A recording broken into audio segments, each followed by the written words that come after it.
maayos ang ang actually yung equipment and maayos din ang pagprepresyo.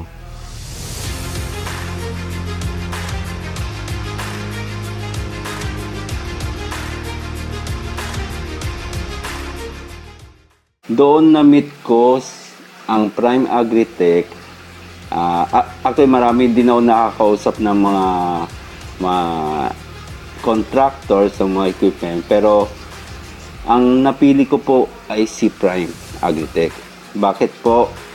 Although ang presyo po nila, marami nagsasabi na mahal po sila. Pero, nung nag-start po ang contract breeder ko, yung pagbibuild ng contract breeder, doon ko nakita na yung quality ng brand ng equipment, pulido po.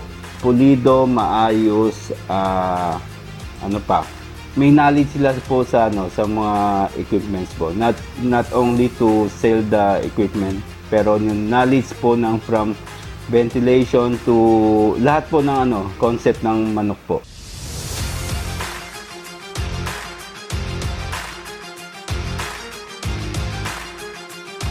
Andun po ang Prime na nakaalalay sa akin mula umpisa hanggang ngayon po.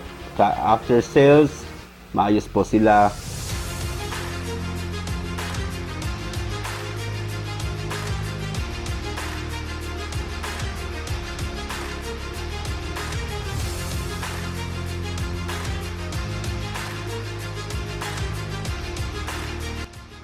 Compare mo sa iba kasi nagtutour din ako sa mga ibang building, ibang gumagawa ng mga cages, malayong malayo po. Kaya kung bakit napili ko ang Prime, 5 years from now, 10 years from now, Prime pa rin ang pipiliin ko.